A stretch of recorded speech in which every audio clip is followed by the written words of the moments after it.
அன்பார்ந்த நேயர்களே, நம் அனைவர் மீதும் இறைவனின் சாந்தியும் சமாதானமும் உண்டாவதாக. நாள் 109 பாலஸ்தீன் மீட்பு போர். நேற்று தினத்தை இஸ்ரேலிய இராணுவ அதிகாரிகள் த டிசாஸ்டர்ஸ் டே என்று சொல்லியிருக்கிறார்கள், பேரழிவு நாள் என்று சொல்லியிருக்கிறார்கள். அந்த அளவுக்கு நேற்று பிணங்களாக குவிந்திருக்கிறார்கள் இஸ்ரேலிய இராணுவத்தினர். அதில் என்ன மிகவும் சங்கடமான விஷயம் என்னவென்று சொன்னால், மிர்காசி என்ற கேம்புக்கு பக்கத்தில் 12 வீடுகளில், காசா ஸ்ட்ரிப்புக்குள்ளால 12 வீடுகளில் குண்டுகளை, வெடிபொருட்களை வைத்துவிட்டு வந்துவிட வேண்டும். இஸ்ரேலிய இராணுவத்துடைய திட்டம் வந்துவிட வேண்டும். பின்னர் அதில் மக்களோ அல்லது அல்காசம் பிரிகேட்ஸோ அல்லது இதர போராளிகள் குழுவோ வரும்போது அதை வெடிக்க செய்து விட வேண்டும். இப்படி ஒரு மூவி ட்ராப்பை அங்கே பெருசாக பிளான் பண்ணியிருக்காங்க. ஆனால் என்னாச்சுன்னா, திடீர்னு ஒரு செல் வந்து ஒரு டேங்கை அடிச்சிருக்கு, இஸ்ரேலிய டேங்க். செல்லு பெரும்பாலும் நம்ம போராளிகள் குழு அனுப்பினதாக இருக்கும். இந்த டேங்க் என்ன செய்யுது, அந்த வீட்டில் ஒரு வீட்டை இதுக்கு மேலே சுட்டுடுது. சுட்டோன்னா 12 வீடும் தவிடு பொடியாக போச்சு. அங்கே பூமி டிராப்புக்கு போயிட்டு இருந்த, உள்ளே போயிருந்த இஸ்ரேலிய இராணுவ வீரர்கள் அத்தனை பேரும். அப்போ அடுத்தால ரெஸ்கியூ டீம் வருது. அதுக்கு பிறகு ஒன்று வெடிக்குது, ஒரு வீடு இடிஞ்சு உள்ளது. இன்னும் அடி. எந்த அளவுக்கு ஷாக் ஆகி போனாங்கன்னா, அது கிட்ட போகிறதுக்கு பயம். காயம்பட்டவர்களை மீட்க முடியல. கீழே இடிபாடுகளுக்கு உள்ளால் சிக்கியவர்கள் என்பது பேச்சே இல்லை என்ற அளவுக்கு நேற்று ஒரு பெரிய தவறு நடந்துவிட்டது. இவர்கள் 12 இருந்து 20 இராணுவ வீரர்கள் ஒரே அடியாக கொல்லப்பட்டார்கள் என்று சொல்லுகிறார்கள். ஆனால் சொரோக்கோ ஹாஸ்பிட்டல் 362 ரிசர்விஸ்ட் மட்டும் வந்து இங்கே வந்து அட்மிட் ஆகியிருக்காங்க. பெரும்பாலானவர்கள், ரொம்ப அதிகமான காயம்பட்டவர்கள், அவர்கள் மரணத்தின் பிடியில் இருக்கிறார்கள் என்று அது அறிக்கை விடுத்திருக்கிறது. அதனுடைய அறிக்கை மட்டுமில்லை, அது அறிக்கை இல்லை, அது ஆக்சுவலாக அது ஒரு எமர்ஜென்சி கால். எங்களுக்கு திடீர்னு ஆள் வந்துட்டுதே, இது காயம்பட்டவர்களும் பிணங்களும் வந்து குவிகின்றன, அதனால் எமர்ஜென்சி அலர்ட் வந்து எல்லாருக்கும் கொடுத்துருக்காங்க. அது எதை காட்டுதுன்னு சொன்னால், இஸ்ரேலிய இராணுவம் நேற்று நல்லா வாங்கி கட்டியிருக்கிறது. அதே மாதிரி இன்னொரு ஒரே அட்டாக்ல 23 officers and soldiers were killed. 23 அதிகாரிகள் இராணுவ அதிகாரிகளும் மற்ற படை வீரர்களும் கொலை செய்யப்பட்டார்கள். அதில் 2 வந்து கிளினிக்கல் டெத்து, 11 ரொம்ப அதிகமாக கிளினிக்கல் டெத்துனா, அதாவது கை காலெலாம் அப்படியே இருக்கும், உயிர் போயிருக்கும். அடுத்தது அதர் 2 பேர் மாடரேட் 11 பேர் சீரியஸாக காயம்பட்டிருக்காங்க. அவங்க மீடதுக்கு வாய்ப்பே கிடையாது. 4 பேர் மிதமான காயம், 2 பேர் வந்து காணவில்லை, ரப்பிளில் மாட்டிக்கிட்டாங்கன்னு தகவல் கொடுக்குது. இது டெல் ஆம் மான் என்ற ஹீப்ரு பத்திரிகை கொடுக்குற, டெல் அவீவில் உள்ள மான் என்ற பத்திரிகை கொடுக்கக்கூடிய தகவல். அப்போ இதனால் அவங்களுக்கு என்ன ஆகி போச்சுன்னா, நேற்று பெரிய பேரிழப்பு நாளாக ஆகி போகிவிட்டது. அதே மாதிரி ஒரே ஆம்புஷில் 30 பேர் ஒன்று இருக்காங்க. இந்த தாக்குதலினுடைய பின்னணி என்னவென்று சொன்னால், இஸ்ரேலே கான் யூனிஸை எப்படியாவது கைப்பற்றி ஆக வேண்டும் என்று வான்படையையும் அனுப்பி தரைப்படையையும் அனுப்பியிருக்கிறது. இதனால் இந்த 109 நாளாக இருக்கக்கூடிய அந்த ஆதங்கம் இருக்கு பாருங்க, ஒன்றும் சாதிக்க முடியலைன்னு. அதில் இவங்க போய் எக்கச்சக்கமாக மாட்டினால அவங்க ட்ராப்பில் எல்லாம் ஃபுல்லாக சிக்கிக்கிட்டாங்க. என்னுடைய கணக்குப்படி நேற்று மட்டும் 500 தாண்டும், 500 ஈஸியாக தாண்டும். அப்போ எங்கே பார்த்தாலும் 24, 30ன்னு வருது. அங்கே உள்ள பத்திரிகைகள் எல்லாம் டிசாஸ்டர் இன் காசா அப்படி தான் தலைப்பு போட்டு காலையில் 10 செய்திகள் வெளியிட்டிருக்கின்றன, காசாவில் பேரழிவு என்று. அடுத்தது சேனல் 30ன்னு சொல்லுது, இந்த இவ்வளோ நாட்கள்லேயும் 24 ஹவர்ஸில் 24 மணி நேரத்தில் அதிகமாக நாம் நமது படை வீரர்களை இழந்தது நேற்று தான் என்று சொல்லியிருக்கிறது. நத்தியான்ஹூ ஒரு நிமிஷத்துக்கு ஒரு நாக்கு வச்சு பேசுகிறார். அவருக்கு எதிரியாக இருந்த கேலண்டு, அவருக்கு எதிரியாக இருந்த பின்னி கேன்ஸ் எல்லாரும் நேற்று ஒரு அறிக்கை, நாங்கள் அதிகமாக இராணுவ வீரர்களை இழந்து விட்டோம் என்பது எதை காட்டுகிறது என்று சொன்னால், நாங்கள் எங்கள் இலட்சியத்தை நோக்கி நகர்ந்து கொண்டு இருக்கிறோம் என்பதை காட்டுகிறது. நத்தியான்ஹூ ஒருபடி மேலே போய் என்ன சொல்கிறாருன்னா, இதனால தான் நான் சொல்கிறேன் அந்த காசா பகுதியை விட்டே வைக்கக்கூடாதுன்னு சொல்கிறேன், எவ்வளோ நாளானாலும் அதை அழிச்சே தீரணும்னு சொல்கிறார் அப்படிங்கிறார். ஆனால் இன்னைக்கு காலையில் பேலஸ்தீன் கிரானிக்கல் அவர் சொன்னதாக சொல்லுது, நான் எந்த கன்செஷனும் கொடுத்து அழைத்து செல்லப்பட்டவர்களை கூட்டிகிட்டு வந்துடுவோம்னு சொல்லி அழைத்து செல்லப்பட்டவர்களுடைய குடும்பத்தில் சொல்லியிருக்கார். எத்தனை முகம்னு பார்த்துக்கிடுங்க. அப்போ அடுத்தால இது இப்படி கான்வென்ஸை குறி வச்சு அடிச்சா இல்லை பயங்கர இழப்பு. ஒரே ஒரு ஸ்போக்ஸ் பர்சன் சொல்கிறாங்க, அது உண்மையாக இருக்க வாய்ப்பு இல்லை, இருந்தாலும் உங்கள் காதுக்கு போட்டு வைக்கிறேன், கான் யூனிஸை கைப்பற்றி விட்டார்கள்னு. ஆனால் கான் யூனிஸுக்கு பக்கத்தில் கூட போகலைங்கிறது தான் உண்மையான செய்தி. ஜெய்தூன் பகுதி, பெய்த் லோகியா பகுதி, அடுத்தது ரப்பா பார்டர், இங்கே எல்லாம் கூட நேற்று இது. ஆனால் பயங்கரமாக பாம்பு பண்ணி 11,000 குழந்தைகள் இது வரைக்கும் இறந்துருக்கு. 25,490 பேர் ஷஹீதாக இருக்கிறார்கள். 63,354 பேர் காயம்பட்டு இருக்கிறார்கள். நேற்று கான் யூனிஸ் முழுக்க குண்டுகள் ஏற்கனவே போடப்பட்ட பகுதிகளில் பல பகுதிகளில் போடப்பட்டது. ஆனால் அங்கே யாரும் இல்லைன்னு ஒரு ரிப்போர்ட்டும் இருக்குது. ஆக இந்த நேற்று பேரழிவு தினமாக இஸ்ரேலிய இராணுவமே அறிவித்திருக்கிறது.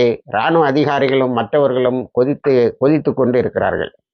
அடுத்தது நம்மளுடைய ஹவுத்தீஸ் ஃப்ரண்ட்டுக்கு வந்தால் அமெரிக்காவும் பிரிட்டனும் நாங்கள் தாக்குவதை நிறுத்தவே மாட்டோம் அப்படின்னு சொல்லியிருக்காங்க.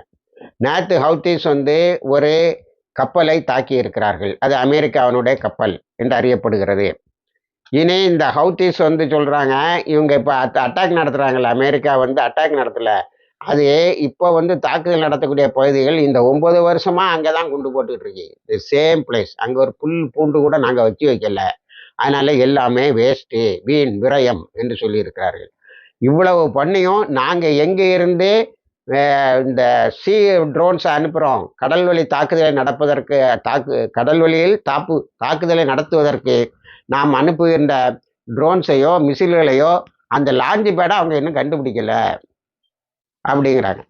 இங்கே சிரியாவில் என்ன ஆகி போச்சுன்னு சொன்னால், அது ஒரு 143 அட்டாக்.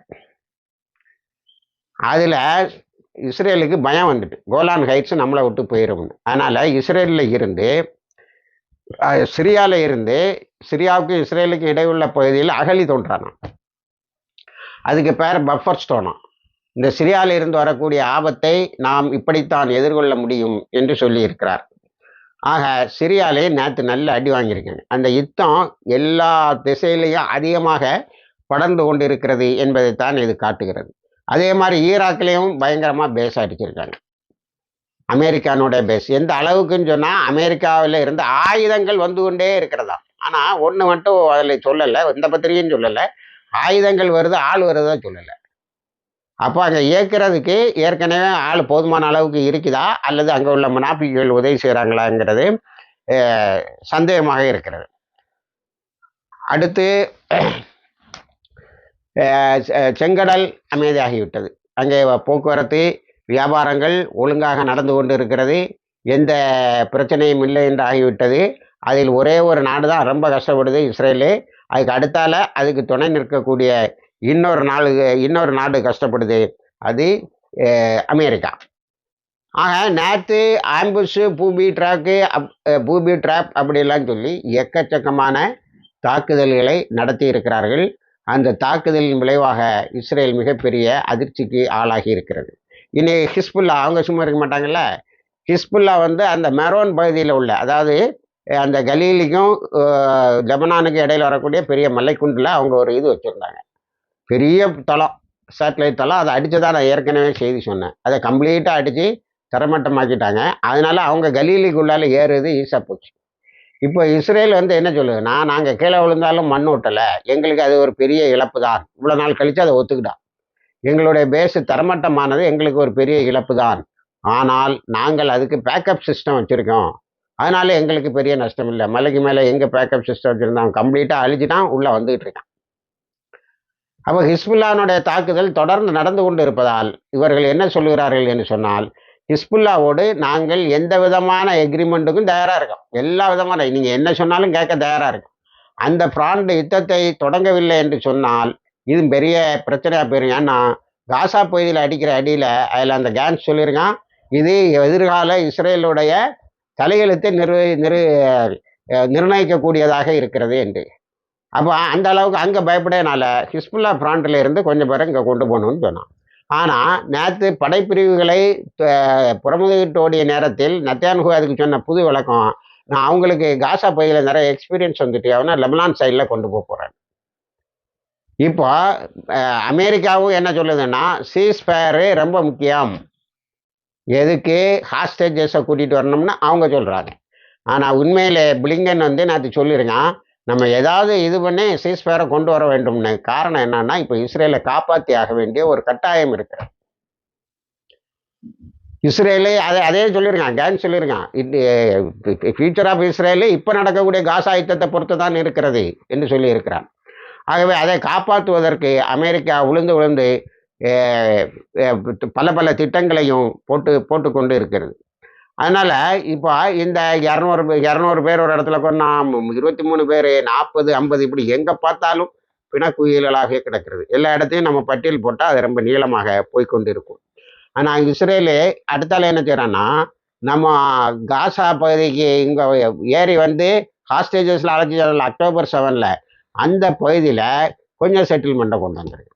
அந்த பகுதியில் செட்டில்மெண்ட்டை கொண்டு வர்றதுக்கு என்ன பண்ணியிருக்கேன், ஏற்கனவே இருக்கிற இடிபாடுகளை கிடக்கல அந்த இடத்த இடிக்கணும்னு பிளான் பண்ணியிருக்கான். இடிக்கிறதுக்கு நிறைய எக்ஸ்ப்ளோசிவ்ஸை வச்சு தான் இடிப்பாங்க. எக்ஸ்ப்ளோசிவ்ஸை கொண்டு பிளான் பண்ணியிருக்காங்க. எல்லா இடம் வச்சுக்கிட்டு இஸ்ரேல் சோல்ஜர்ஸ் அந்த பக்கம் போகிறதுக்கு பதிலாக இந்த பக்கம் வந்துட்டாங்க. இவனை ஒரு மிஷில் அடித்தான், எல்லாம் அவுட்டு. இப்போ நெத்தன்யாஹூ என்ன சொல்லுறாருன்னா, அந்த பூமி டிராப்புக்காக போனவங்க இறந்ததையும் இந்த பில்டிங்கை இடிக்க போனவங்க இறந்ததையும் நம்ம இன்வெஸ்டிகேட் பண்ணணும். என்னெல்லாம் தான் இன்வெஸ்டிகேட் பண்ணுவேன். ஃப்ரெண்ட்லி ஃபயரில் நிறைய பேர் இறந்தாங்க. இப்போ நீங்கள் பூமி ட்ராப் வச்சது அது உங்களுக்கே மாட்டிக்கிட்டுது. அதே மாதிரி பில்டிங்கை இடிக்க போனீங்க, அந்த பில்டிங்லேயே நீங்கள் மாட்டி தான் செத்துருக்கீங்க. அப்போது இன்னைக்கு இறந்தையில் ஒரு 500-600 பேருன்னு சொன்னால் ஒரு 200-300 பேர் இஸ்ரேலுடைய இராணுவத்தினுடைய மால் ஃபங்க்ஷனிங்னு சொல்கிறாங்க. அதை ஒரு பத்திரிகை எப்படி ஆரம்பிக்குன்னா, செய்தியை சொல்லும்போது operational mall function as in January 9 in Brugge ஏரியாவில் ஆப்ரேஷன் மால் ஃபங்க்ஷன் நடந்தில்ல, இவங்க போட்ட குண்டு இவங்க மேலே விழுந்துல, அதுபோல் நடந்து விட்டது என்று சொல்லி இருக்கிறார்கள். ஆக இந்த நாள் மிகவும் மோசமான நாள் இஸ்ரேலுக்கு. இதிலிருந்து அவருடைய மோசமான நாள் கூடுது, அதோட வெறியும் கூடுது. எப்படியாவது இந்த என்ன கான்யூனிஸ் எல்லாரும் நம்மளை பைத்தியக்காரன் விளையாடுறான். 109 நாளாக ஒரு சின்ன இடத்த பிடிக்க நம்மளால் முடியலைன்னு அதிகமான ஏர் பவர், அதிகமான குண்டு போடுதல், அதிகமான அப்பாவி மக்களை கொலை செய்வது தொடர்ந்து கொண்டே இருக்கிறது. அதை போராளிகள் குழுவும் பயங்கர மூர்க்கமாக எதிர்கொண்டு இருக்கிறார்கள். நீங்கள் ஒழுங்காக அந்த சினாரியோவை பார்த்தா காசால மட்டும் இல்லை, சிரியா, ஈராக், யமன், லெபனான் இவங்க எல்லாருமே பழைய 67 ரிசல்ட்டை 1967 நடந்த யுத்தத்தினுடைய போக்கை அதில் இழந்ததை மாற்றக்கூடிய அளவுக்கு வந்து விட்டது. அமெரிக்காவும் சேர்ந்து பதறி போயிருக்கிறது. இந்த பதட்டத்தில் இவங்களுக்கு தெரிந்ததெல்லாம் மேலும் அதிகமான மூர்க்கமான தாக்குதலை செய்வதுதான். இணைந்திருங்கள், இவர்கள் என்னென்ன செய்கிறார்கள் என்பதை தினமும் உங்களுக்கு கொண்டு வந்து சேர்க்கிறோம். ஆகிர் தவானா அல்ஹம்துலில்லாஹி ரப்பில் ஆலமீன்.